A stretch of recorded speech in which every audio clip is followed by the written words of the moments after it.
kayo. Kailang ha. Hello. Can you hear me? Yan. Yes Clear po, di ba? okay naman po. Okay, sige. Yan, lalakasan ko lang konti. Yan. Okay, so okay lang ba if we have the session recorded? Nakiusap pa eh. Yes po. Okay, kasi i-upload natin ito sa Moodle.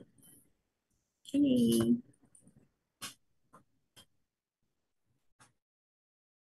Okay, so good afternoon. This afternoon, we'll be talking about public health ethics. No? Medyo kakaiba ang public health ethics and tignan natin kung ano yung difference niya from the usual clinical ethics that we are applying. No? Okay.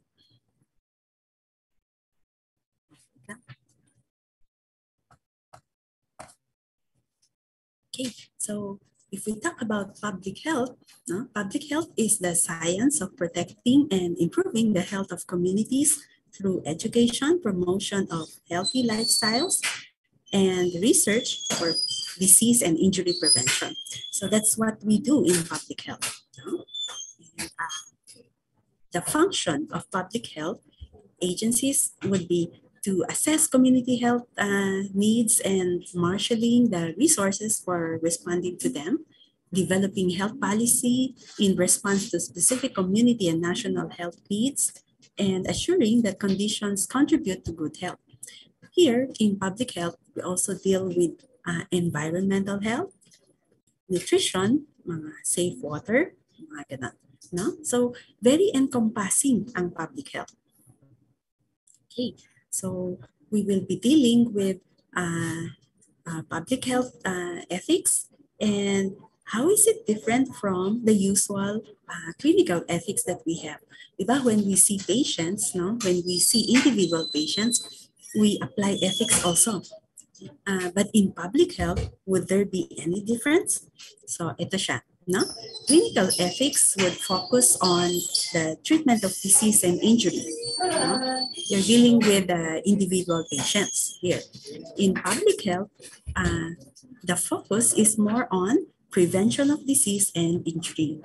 Now, if you deal with clinical ethics, you're dealing with respect for the individual patients, while if you're dealing with the community, it's a larger group of people, instead of the individual patient, we have this relational autonomy of interdependent citizens. No?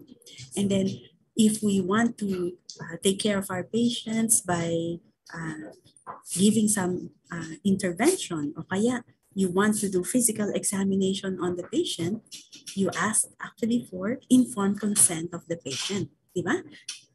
We seek for the consent of the patient before we do physical examination and before we do some diagnostic procedures or even management of the patient.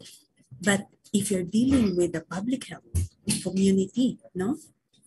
Hindi isang tao lang, maraming tao. What you do is you get community consent and we also deal with what?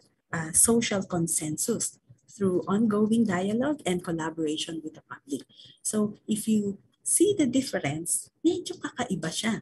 Lalo na when we have public health emergencies. So let me give you a very glaring difference. No? In public health, you look into the population outcome. So we focus on the benefits and risks to a population, group of people to the majority. And it may require that the measures may not be of the best interest of the individual persons. So pwedeng hindi para dun sa isang tao, but more for the majority. Huh? Okay. In clinical practice, physicians are guided by the well-being of individual patients and their informed consent. So, kanya-kanya, di ba? Pagka, sa individual practice, per person, yung paghingi ng consent. Okay. Now, public health ethics, it helps guide practical decisions affecting population or community health. This is based on scientific evidence and in accordance with accepted values and standards of right and wrong. Now, the Center of Disease Control define public health ethics as a systematic process to clarify, prioritize, and justify possible courses of public health action based on ethical principles, values and beliefs of stakeholders, and scientific and other information. Now, here we know that the action of the public health action are often given by the authority. So the government per se actually implements all these public health actions, no? And this is directed towards the population. Now, the principles and values which guide public health can differ from those which guide actions in clinical practice. Kasi pang maramihan eh. So, minsan, hindi yan sa best interest ng individual. Okay, this is a glaring example of when we have the start of the pandemic, no? So anong nangyari when we had the start of the pandemic? Our president, President Duterte, has placed the entire Luzon, the entire area, no, under enhanced community quarantine. So the government has the authority to impose mandatory public health measures during a public health emergency. No, so medyo restricting ng konti, di ba? Kasi enhanced community quarantine. So here, parang na-violate yung individual, di ba? Kasi yung individual liberty niya and autonomy niya, na-restrict siya. No? So in cases of public health emergencies, individual liberty and autonomy may be overridden because it's mandatory. No? So dun sa mga limitation of freedom, so one of which is quarantine and another is isolation. So may difference ba yung words ng quarantine saka isolation? So in epidemiology, we learned about this. No? If you say quarantine, we are referring to, pag sinabi natin quarantine, you do not have any manifestations yet.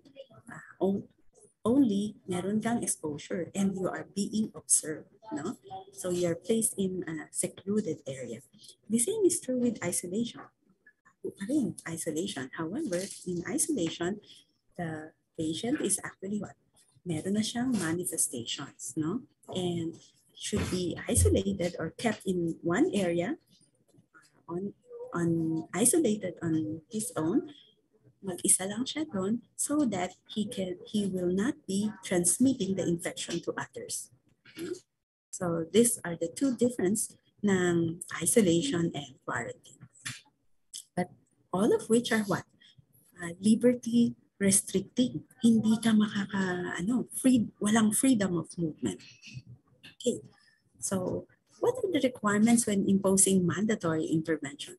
So kung merong threat to public health is serious and likely, and the intervention should be effective in addressing the threat.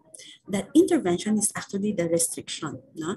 And the intervention should be the least restrictive alternative. Okay, so another requirement would be the procedural due process. Now, this should be available to persons deprived of their liberty. So, right to open, impartial, and timely appeal of their case. No? Now, policies should be implemented equitably. So, what do we mean by that? Benefits and burdens of the intervention should be equitably distributed consistent with the epidemiologic threat. Okay, now these requirements assure that the balance of benefits to harms in overriding individual autonomy is acceptable and that violation on individual liberty are minimized. Okay, so what we do in those mandatory public health actions, no, yung mga mandatory lockdown na ganyan, ano, during public health emergencies, doctors, like all citizens, have a primary obligation to act for the common good. So there would be a change in the role of the doctor. No? So what is the change of the role? You as the individual doctor has less decision-making power in a public health emergency. Mas wala kang say doon. No?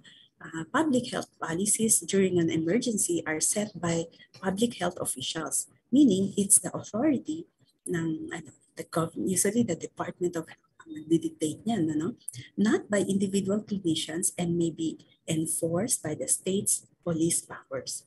So when the announcement of the lockdown was set during the early part of the pandemic, even doctors hindi nga nakalabas di ba? So it's a mandatory procedure, So the role of which is to what? Nag-act yung authorities natin, it is actually the state's police power. Okay, physicians should presume that public health measures are reasonable and fair if they are developed through appropriate decision-making policies. Now, sometimes we do not agree with their, as individual physicians, we might not agree with the mandatory restriction. So if ever you disagree, if doctors have disagreements, they should raise them with officials rather than trying to override the guidelines. So we still have to follow the guidelines, but we have to, hindi tayo po kontra dapat. They should raise them with officials, So that's why there was a time na nag-second surge ng COVID, And then the group of doctors pa nga ang nagsabing, bakit hindi pa tayo mag-lockdown? Baliktad, Bakit hindi pa tayo mag-lockdown kaagad? Kasi nagsa-second surge na naman yung COVID during that time. So if they have disagreements, they should not try to override the guidelines. However, they should raise them with the officials. Okay, these are the 7 principles related to public health ethics. Number 1 is justice. So if we talk about justice, we are also referring to equity. What is equity? It refers to fairness in the distribution of resources, opportunities, and outcomes. So the key elements here would be treating like cases alike. So pantay-pantay. So hindi pwedeng may discrimination. So if you look at this, I'll give you one glaring example of unfairness. So this one, government officials crowd out patients for COVID-19 testing. The early part of the pandemic, we do not have diagnostic procedures during those days. Yung konti lang yung RT-PCR. Napakahirap mag-schedule ng RT-PCR. And then what happened? Is this fair? No. Government officials crowd out patients for COVID-19 testing. So, inunahan pa yung mga and these government officials during those times, wala man silang symptoms. So, this is an example of the violation of equity.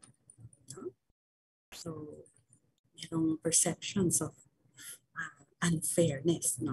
So public acceptance of priorities for allocating scarce resources during a public health emergency will be greater if the policies are implemented fairly. Kaya nga gusto natin, equity, has to be fair. Okay, so under the principle of justice, meron tayong tinatawag na procedural justice. This refers to a fair process for making important decisions. So the key elements here would be due process and transparency. Okay, we also have inclusiveness, community engagement. So stakeholders are able to participate in decisions, accountability. So that means enforcing responsibility for decisions and oversight, appropriate mechanisms for monitoring and review. The next principle is beneficence. So in the context of public health, the principle of beneficence underlies society's obligation to meet the basic needs of individuals and communities, particularly humanitarian needs such as nourishment, shelter, good health, and security. Okay, next is utility. So utility states that actions are right insofar as they promote the well-being of individuals or communities. So, under this, yung proportionality and efficiency. So, anong ibig sabihin ng proportionality? So, this is balancing the potential benefits of an activity against any risk of harm. So, that's dapat patas lang, no? Balancing benefits from the risk of harm. And then efficiency is achieving the greatest benefits at the lowest possible cost. So, yung dalawang yan is under utility. Okay, next is respect for persons. No?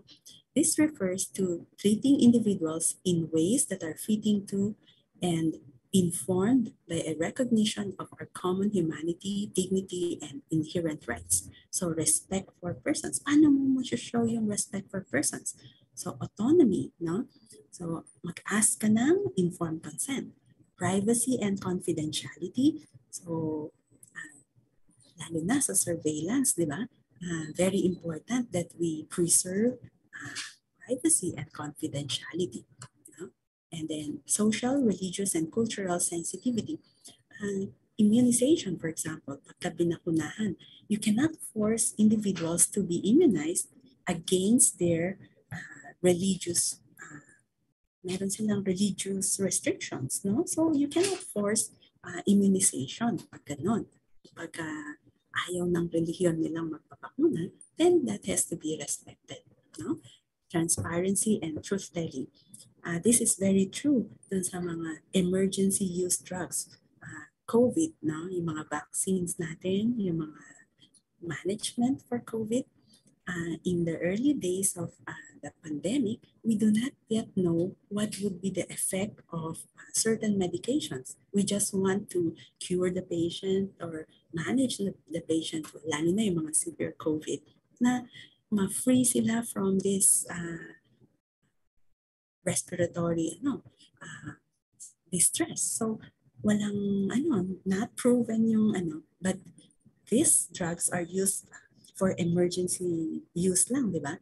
But the patient should actually be notified o kaya yung relative should be notified that hindi pa to studied pero baka ganito yung best effect niya, so we will try this and siyempre wala pang So kailangan rin, even the COVID vaccine, di ba? Lahat yan emergency use. So we have to inform the public also that this vaccine is still under emergency use category. Kaya lahat tayo di ba? Ino-observe pa rin kung anong mangyayari sa atin. Kasi nga nabigyan tayo ng vaccines that were actually of emergency use only. Okay, another is liberty. Now, liberty would include a broad range of social, religious, and political freedoms. No? So here, it includes what? Freedom of movement. So kasama dyan yung isolation, quarantine, no? And freedom of peaceful assembly. So that's part of public health ethics din. Pwede ka bang mag-gather together for a peaceful assembly and freedom of speech. No? So this would fall under liberty. Next is reciprocity. What do we mean by reciprocity? Yung kapalit lang, di ba? Parang ganon. Reciprocity consists of making a fitting and proportional return for contributions that people have made. So policies that encourage reciprocity can be an important means of promoting the principle of justice, as they can correct unfair disparities in the distribution of the benefits and burdens of epidemic response efforts. No? So later on, we'll give examples of that. Another is solidarity. No? So meron tayong slogan, yung we heal as one. Diba? That's solidarity. We rise as one. Solidarity is a social relation in which a group, community, nation, or potentially global community stands together. Diba? We fight COVID together. Parang ganon. We will survive COVID together. The principle of solidarity justifies collective action in the face of common threats. No? It also supports efforts to overcome inequalities that undermine the welfare of minorities and groups that suffer from discrimination.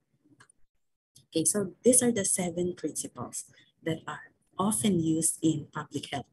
Okay, so paano ba mag-decide na what ethical principles should be applied in a public health scenario?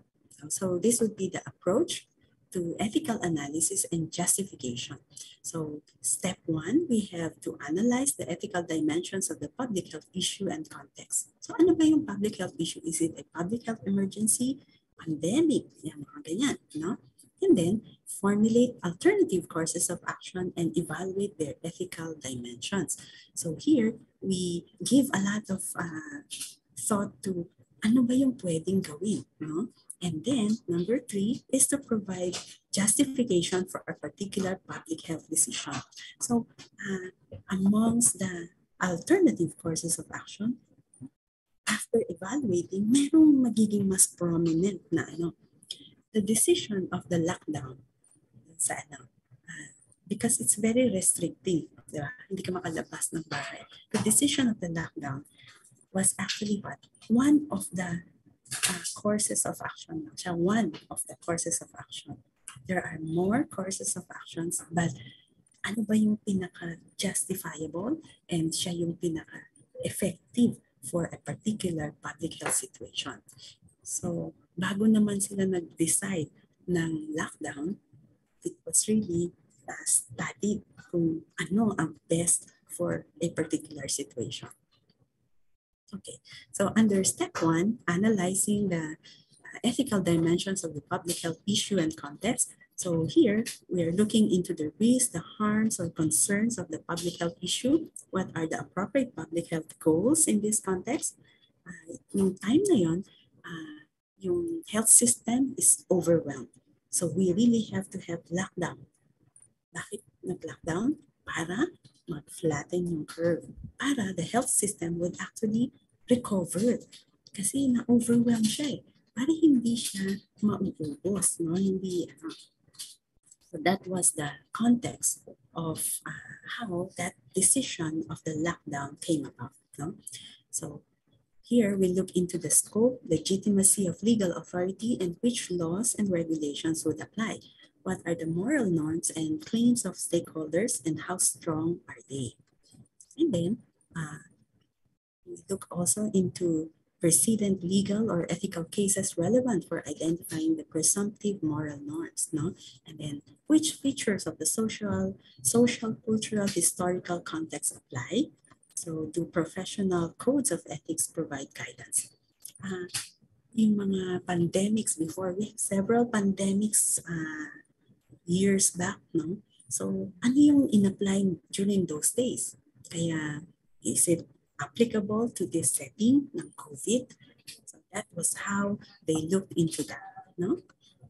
And then number 2 is to formulate alternative courses of action and evaluate their ethical dimensions. So titingnan doon, short and long-term options, given the assessment of the public health issue and context in step 1. And then these are the ethical dimensions looked into: utility, equity and justice, respect for individual and community interest. And then other moral considerations would be reciprocity, solidarity, privacy, confidentiality, keeping promises and commitments, disclosing information and speaking honestly, which is actually transparency. Okay. Step 3 would be to provide justification for a particular public health decision. So is the action likely to be effective? No? So under effectivity, we look into proportionality, necessity, least infringement, and public justification. Okay. Let's look into the public health issues. No?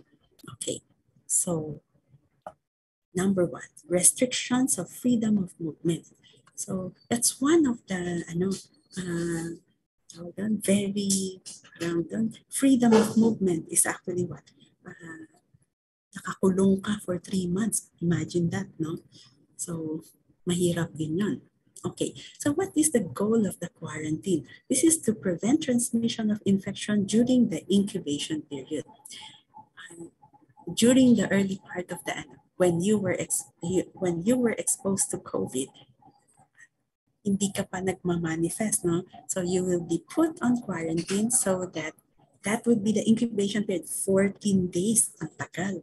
And later on, after studies, naging ilang araw na lang, 10 days, 7 days, 5 days, mga ganun na lang. Pero initially, when we did not know a lot about COVID pa, 14 days ka nakakulong sa bahay, no? So it restricts the movement of persons who have been exposed or might have been exposed to a communicable disease. How about isolation? So this is separating the person known to have the communicable disease, so manifesting na siya during the period when he can communicate the disease to others. Ihihiwalay natin siya kasi infectious, obvious siya. No? So these measures place heavy burden on those who are detained, restricting freedom, hindi ka pwedeng lumabas, violating privacy, and putting them at risk for economic losses and stigmatization. So, pagka bakit binabantayan ng barangay? Diba? So, parang siya, merong konting stigma doon. No?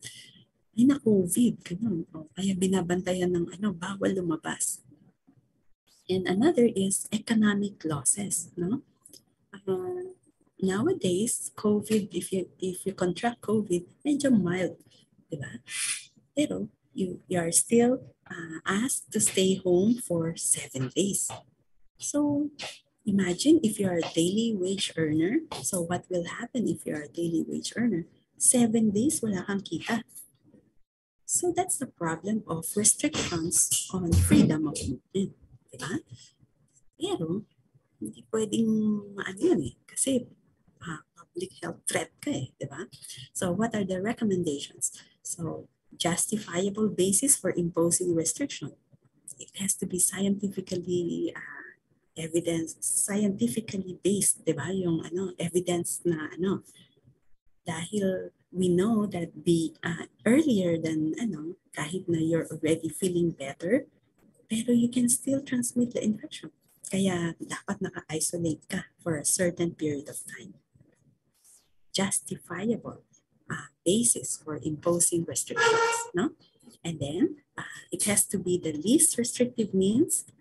You look into the cost also. Kaya nga anong nangyari? Dati, ang quarantine, pagka 14 days, they shorten it to 10 days, 7 days, umiikli, 5 days. And even yung iba, if you're fully immunized, wala nang diba? Wala nang quarantine. You just observe. Okay. Kasi tinitingnan din nila yung cost no? Ensuring humane conditions, addressing financial and social consequences, due process protections, equitable application, communication, and transparency. Okay, there's actually a principle here regarding freedom of movement. No? So ito yun, based on the Syracuse principle. So the restriction is provided for and carried out in accordance with the law. The restriction is in the interest of a legitimate objective of general interest. So because you're infectious, you're a public health threat, ayaw mo mahawa yung ibang tao. No? The restriction is strictly necessary in a democratic society to achieve the objective kasi nga transmissible. No?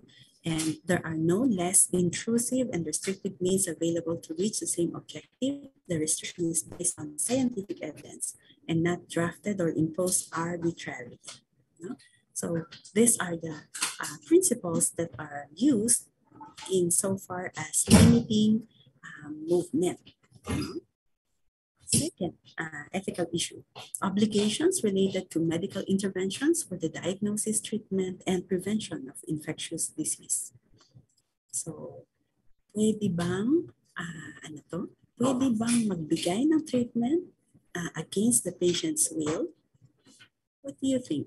Pwede ba? Ayaw niya, pero pwede mo bang i-impose? Pwede ba yun? Okay. So the ethical justification for treatment of a patient against his will, hindi niya gusto, no? This is based on balancing the risk to the public. So public health threat ba siya? Versus respecting the patient's personal freedom.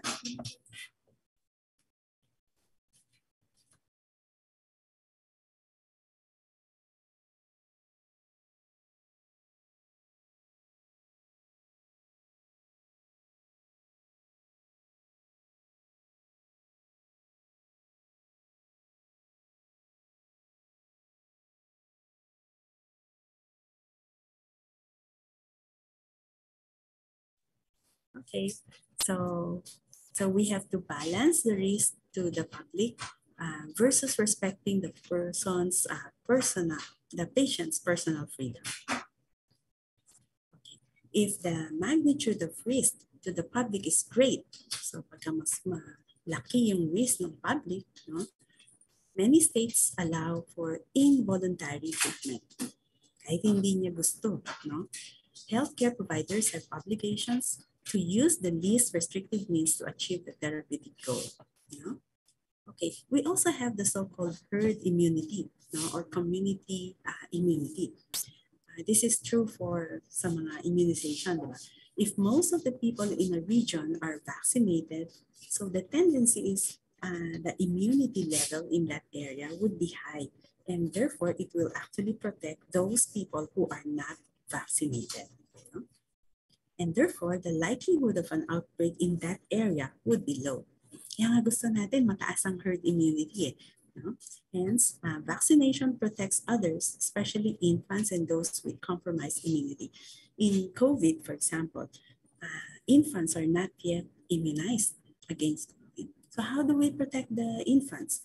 So if the adults, family members na adults are immunized, they provide a shield so that COVID will not come in. Diba?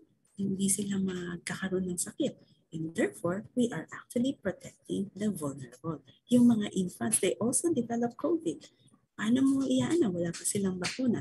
And we apply this herd immunity concept. Okay. Now, if a patient refuses a legally required immunization, if it's a legal mandate to have immunization, example, yung expanded program of immunization, that's already a mandate.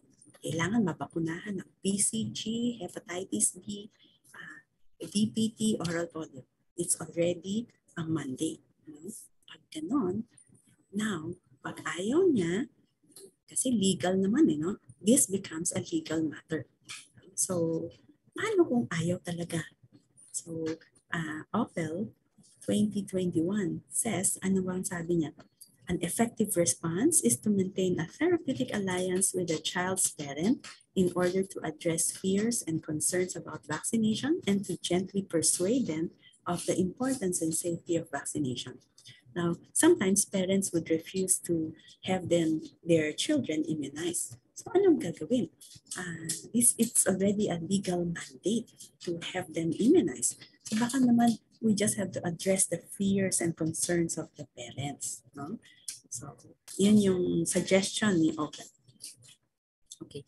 Now, if the vaccine, the immunization, is not legally mandated, no? So paano yun? Hindi naman pala legally mandated. An adequately informed refusal expressing compelling personal or religious beliefs may be respected. Kung hindi naman siya legally mandated, we just have to respect the person kasi if it's against his will, ayaw niya, wala tayong magagawa. No? Okay, so these are the recommendations. Healthcare providers should recognize that in some situations, baka naman yung refusal is might be a choice that is rational, no? If the perspective of a from the perspective of a mentally competent individual, no? Baka naman rational naman yun. If an individual is unwilling to accept an intervention, providers should engage the patient in an open, respectful dialogue. Baka kailangan kausapin lang, no? Paying careful attention to the patient's concerns, perceptions, and situational needs. Okay, so ito yung pwedeng gawin, no? Decisions on whether to override the refusal should be grounded in the following. Example, public health necessity of the proposed intervention. It's a necessity, no? There is substantial reason to believe that accepting the refusal would pose significant risk to public health. Kasi necessity, no? So, merong substantial reason to believe yung significant risk to the public that the intervention is likely to ameliorate those risks, and that no other measures to protect public health, including isolating the patient, are feasible under the circumstances. Pag ganon, if it's a public health necessity, walang choice. No? Kailangan i-impose. Okay. What if merong medical contraindication? Example, meron siyang severe reaction sa gamot, sa COVID vaccine. No? Talagang nagkakaroon siya ng anaphylactic shock pagka binigyan siya ng ganon. No? In that case, individuals should not be forced to undergo interventions that would expose them to significant risk in light of their personal medical circumstances. Kung talaga namang contraindication niya, hindi mo talaga pwedeng ibigay. Okay. Feasibility of providing interventions to an unwilling patient. Feasibility. In such circumstances, the only realistic way to protect public health may be to isolate that patient hanggang hindi siya infectious. No? Baka yun ang pwedeng gawin. I-isolate lang siya, no? Hanggang hindi na siya infectious. Okay. Impact on community trust. No? Benefits from imposing unwanted interventions should be balanced against possible harms caused by undermining trust in the healthcare system. Ayaw nating mawala yung trust ng mga tao ayaw nating mawala yung trust na yun. No? Okay. Objections to diagnostic, therapeutic, or preventive measures should not be overridden without giving the individual notice and an opportunity to raise his or her objections. We have to hear their part. Ayaw nila, no? Before an impartial decision maker, such as a court, interdisciplinary review panel, or other entity not involved in the initial decision. We have to give them a voice. Yun. No? Okay. The next public health issue is what? Public health surveillance. Okay. This was the guidelines, no, kung ano yung i-include na kukuning mga data sa COVID, no?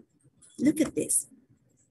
We have to get the name of the person, the age, the sex, the civil status. These are information na private information, di ba? Personal information. Name, age, sex, civil status, no?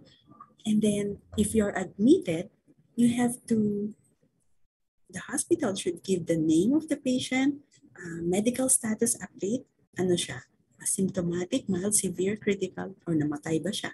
Ano yung positive ba yung result niya, negative, or pending yung RT-PCR? So very detailed, no? Date and time of death, cause of death, list of comorbidities, etc. So these are very, very personal data, no? However, that's a mandate, no? As far as COVID is concerned. Why should the names be, bakit kukunin yung pangalan? Hindi secret, no? So, Polly Chua Chan may COVID. Yeah. Bakit kailangan malaman yun, no? This is actually for what? Contact tracing also. In public health emergencies like this one, no? It's mandatory to report even those names, even those data. No? Wala tayong choice. The avoidance of significant harm to others who are at risk from a serious communicable disease may outweigh the consideration of personal privacy or confidentiality. That's why we have to give our names when we have COVID. No? Kahit ayaw mong Ayaw mong malaman ng lahat na COVID ka, no? Kasi nga, avoidance of significant harm to others who are at risk from a serious communicable disease may outweigh the consideration of personal privacy or confidentiality. And on this basis, it can be ethically justified to collect non-anonymized data. That's why the names are given. No? However, any overriding of privacy or confidentiality must be to the minimum extent possible to achieve the desired aim. After getting those information, kailangan lang yan sa contact tracing, and that's it. Hindi na siya pwedeng sabihin, oh, si ganito nagkaroon ng COVID. Hanggang doon na lang yun. No? Okay, so what would be the recommendation? Protecting the confidentiality of personal information with the data privacy. Now we have the Data Privacy Act of 2012. And then assessing the importance of universal participation. So in surveillance, wala tayong choice, talagang mga information kinakollect. Collecting surveillance information on a mandatory basis is ethically appropriate on the grounds of public interest. No? Hindi for chismis purposes, for public interest.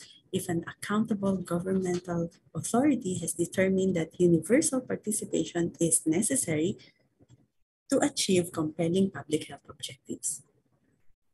Okay, disclosing information to individuals and communities. No? So at a minimum, individuals and communities should be aware of the type of information that will be gathered about them, the purposes for which this information will be used, and any circumstances under which the information collected may be shared with third parties. So dapat that person that is giving the personal information should know kung ano ang mga gagawin doon sa data na yun. No? So in addition, information about the outcome of the surveillance activity should be made available as soon as reasonably possible. Okay, how about in the international level? Meron tayong tinatawag na surveillance on an international level. This is the example of which was when the start of the spread of COVID, no? China declared and informed WHO that there's something going on, no? So this is based on the application of the stewardship model at the global level.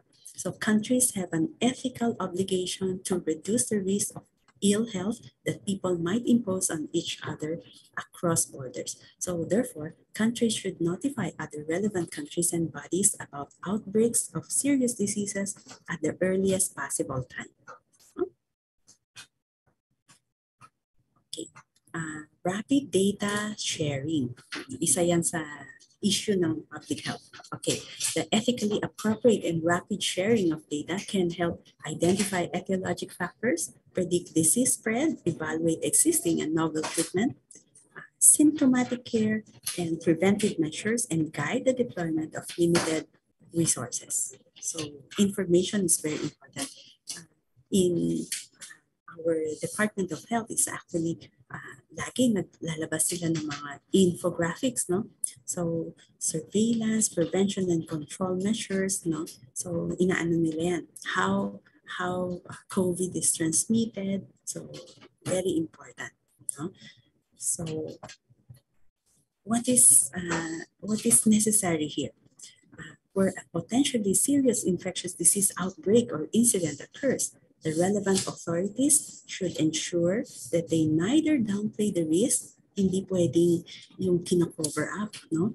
Which may lead to higher rates of preventable infections, nor overstate the risk, no? Hindi pwedeng under or over yung state yung risk, no?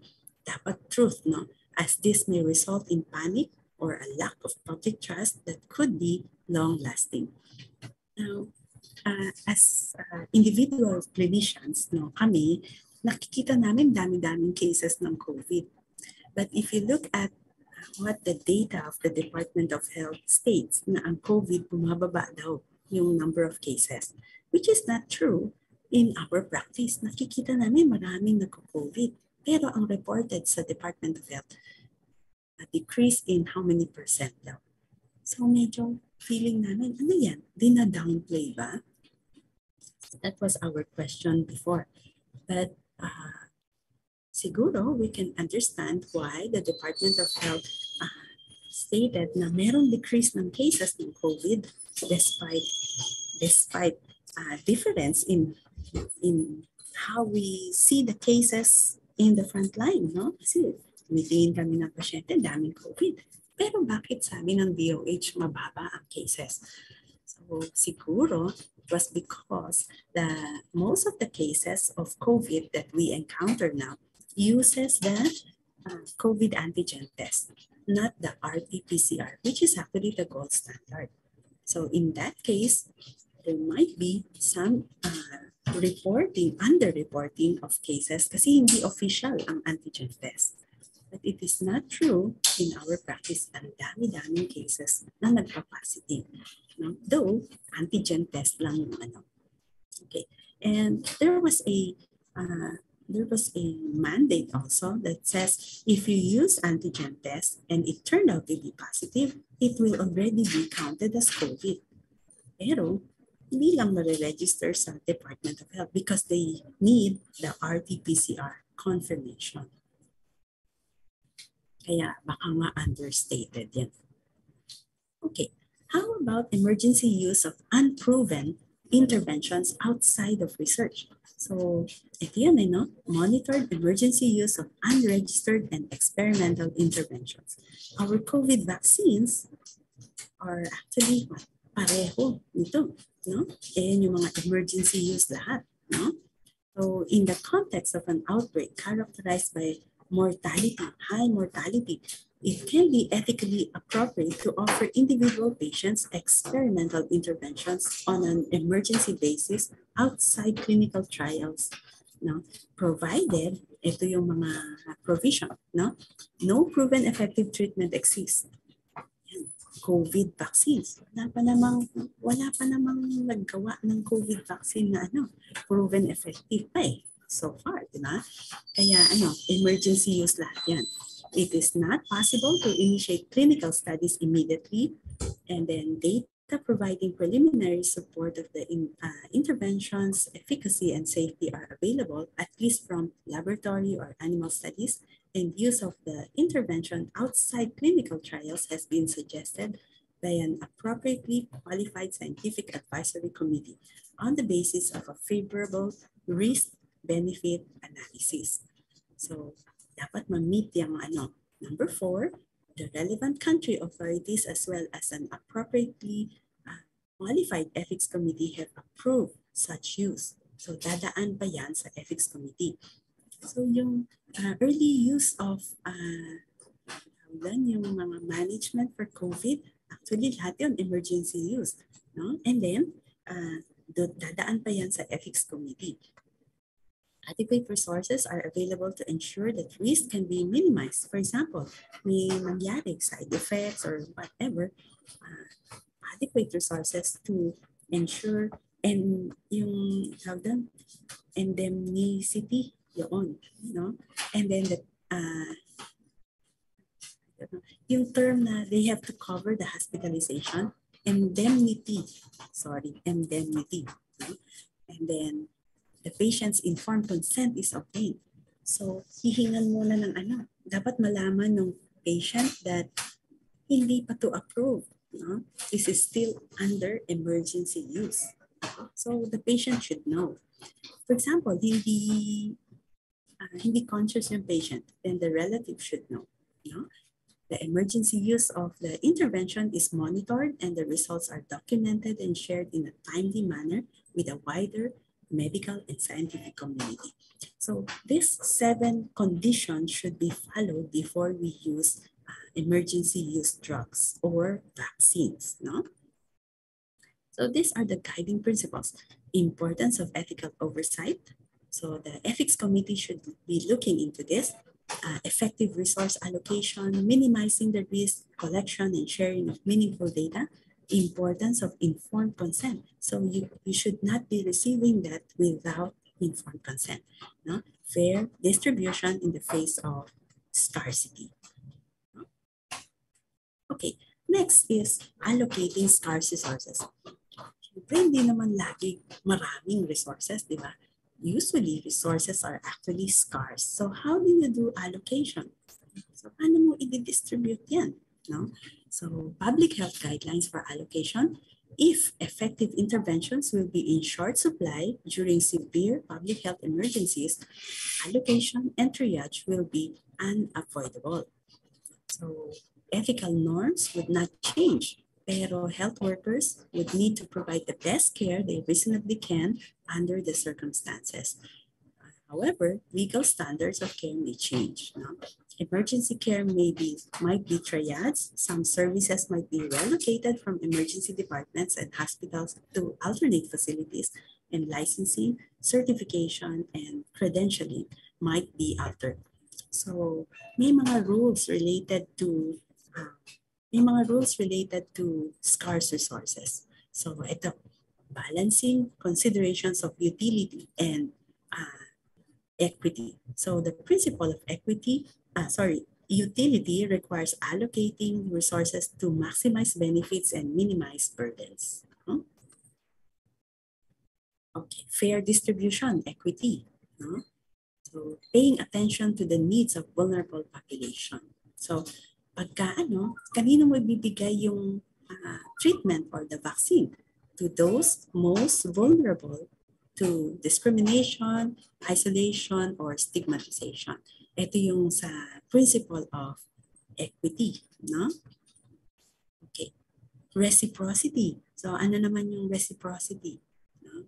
Okay, the ethical principle of reciprocity implies that society should support persons who face a disproportionate burden or risk in protecting the public good. So, sino ba yung at least mga frontliners? That's why, using the principle of reciprocity, inuna ang vaccine among the health workers. Kasi they are disproportionate, di ba? They face disproportionate burden or risk doon sa pag-face ng COVID. So we have to protect them first. So that's why the healthcare workers were the first to be given the vaccines. That's reciprocity, fulfilling reciprocity-based obligations. No? Okay. Example ng influenza vaccine. First priority to persons needed to respond to the pandemic. Yan. Siya yung first priority. Yan yung example ng reciprocity obligation. Okay. Another, providing supportive and palliative care to persons unable to access life-saving resources. No? Okay, another, defining utility on the basis of health-related considerations. So anong ibig sabihin pag utility? Kung sino yung mas nangangailangan. So health-related benefits of allocation mechanisms. No? Whether defined in terms of the total number of lives saved, total number of life years saved, or total number of quality-adjusted life years saved. Okay. Look at this, no? This is utility also. Faced with tough choices, Italy is prioritizing young COVID-19 patients over the elderly. Okay. There's such a thing as the life cycle procedure. Anong ibig sabihin ng life cycle procedure? Under this principle, children would have priority over elderly persons. Bakit? Kasi this is with a common belief that the death of a child or young adult is more tragic than the death of an elderly. Bakit? The elderly kasi who has already lived his full life. No? May opportunity na siya na live ng full life. Kaya ang priority naman natin ngayon yung mga young individuals. Yon. So that's the life cycle procedure. Kaya pag kunwari, iisa na lang ang gamot. Tapos dalawa tayong nagkasakit. Ikaw ang priority kasi mas bata ka sa akin. No?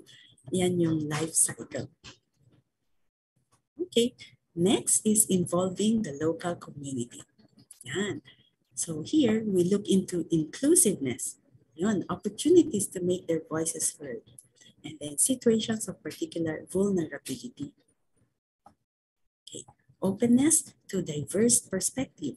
So titingnan dyan yung communication effort should be designed to facilitate a genuine two-way dialogue rather than just announcing it. No?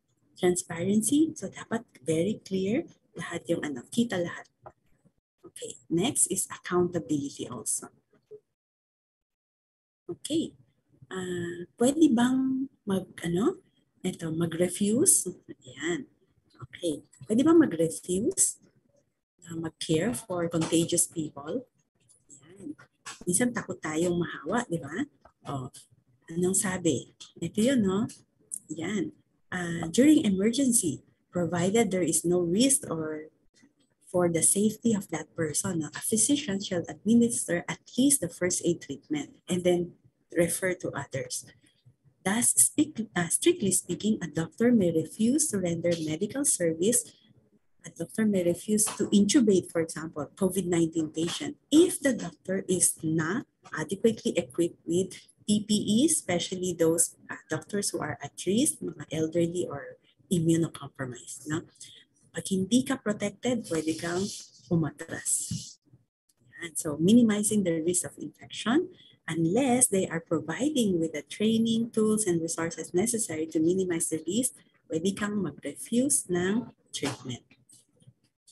Okay, priority access to healthcare. Siyempre, support for reintegrating into the community, assistance to family members, and appropriate remuneration. Pag nagkasakit ang doktor, dapat may appropriate remuneration. No? Application to the public. So, participate in public health surveillance, provide accurate information to the public, avoid exploitation.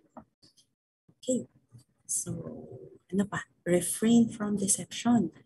Pag sinabing kailangan sick leave ka dahil may sore eyes ka. Patients might ask doctors to intentionally misrepresent them. Mali yun, no? Refrain from deception. This is ethically problematic, no? Harms of such deception outweigh the benefits when adverse consequences to other patients and the public health are taken into account. Okay, pwede ba rin yung sa non-communicable? No? Hindi naman siya infectious. Ano yun?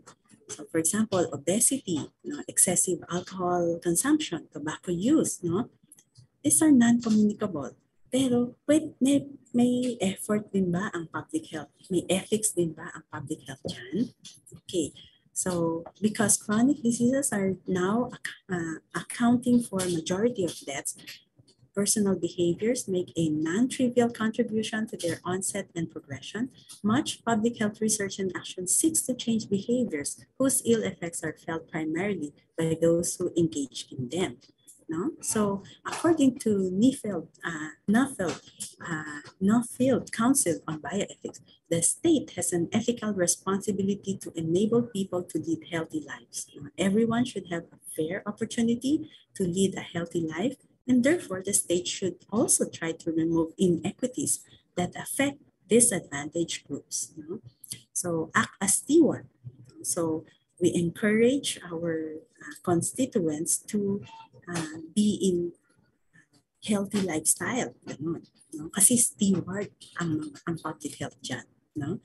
So, acceptable public health goals dapat.